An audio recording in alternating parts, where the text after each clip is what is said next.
بسم اللہ الرحمن الرحیم۔ السلام علیکم جی ناظرین و سامعین، میں ہوں صفیہ بلوچ اور میں مخاطب ہوں آپ سے اپنے یوٹیوب چینل سندھوے سے۔ ایک دفعہ کا ذکر ہے کہ حضرت موسیٰ علیہ السلام کو اللہ تعالیٰ نے حکم دیا کہ سمندر کی طرف جاؤ، وہاں 3 کشتیاں ڈوبنے والی ہیں۔ حضرت موسیٰ علیہ السلام فوراً حکم الہی کی تعمیل کرتے ہوئے سمندر کی جانب چل دیے۔ ساحل پرسکون تھا۔ بہت دور سے ایک کشتی آتی ہوئی دکھائی دی جو آہستہ آہستہ ساحل کی طرف بڑھ رہی تھی۔ ابھی وہ کنارے سے کچھ ہی فاصلے پر تھی کہ حضرت موسیٰ نے آواز دی کہ اے کشتی والو، اللہ کا حکم آنے والا ہے، ہوشیار رہنا۔ انہوں نے جواب دیا، آپ جانتے ہیں کہ اللہ کے حکم کو کوئی نہیں ٹال سکتا، ہم تو اس کے بندے ہیں جو حکم الہی کے پابند ہیں۔ کشتی والے ابھی یہ بات کہہ ہی رہے تھے کہ اچانک ایک موج اٹھی اور کشتی ڈولنے لگی۔ سوار اپنے آپ کو بچانے کی کوشش کرنے لگے۔ اتنے میں ایک اور زبردست موج آئی اور کشتی کو اپنے ساتھ بہا کر سمندر کی تہہ میں لے گئی۔ تھوڑی دیر میں ایک اور کشتی نظر آئی تو حضرت موسیٰ علیہ السلام نے انہیں بھی خبردار کیا اور کہا، ذرا محتاط ہو کر آنا۔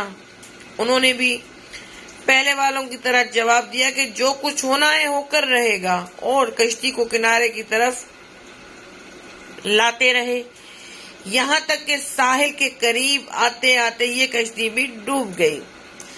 حضرت موسیٰ علیہ السلام اللہ کی حکمت کے بارے میں سوچوں میں مہو تھے کہ انہیں ایک تیسری کشتی آتی دکھائی دی۔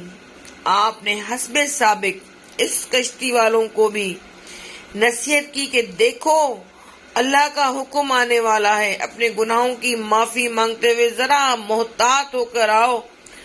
انہوں نے جواب میں کہا، اے اللہ کے نبی، جس طرح آپ سچے ہیں اس طرح اللہ کا حکم بھی اٹل ہے، اسے کوئی نہیں بدل سکتا، لیکن اللہ کی رحمت بھی تو ہے، ہم اس کی رحمت سے کیوں مایوس ہوں؟ لہٰذا ہم اللہ کی رحمت پر بھروسہ کر کے آ رہے ہیں اور وہ اپنی رحمت کے صدقے میں ہمیں ضرور امن و سلامتی کے ساتھ کنارے پر پہنچا دے گا۔ کشتی والوں کا یہ جواب سن کر حضرت موسیٰ علیہ السلام خاموش ہو گئے۔ جب کشتی بحفاظت کنارے آ لگی تو اللہ کے پیغمبر سوچنے لگے کہ اللہ نے 3 کشتیاں ڈوبنے کا فرمایا تھا، 2 تو ڈوب گئی لیکن تیسری سلامتی کے ساتھ کنارے آ لگی ہے، یہ کیسے بچ گئی؟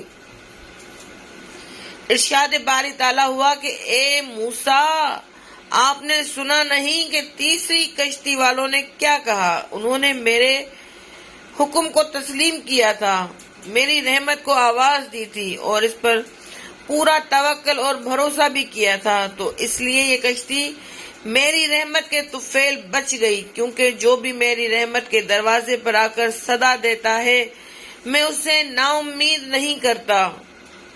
حدیث میں آتا ہے کہ جب اللہ تعالیٰ نے مخلوقات کو پیدا فرمایا تھا تو عرش پر لکھ دیا تھا، میری رحمت میرے غضب پر غالب ہے۔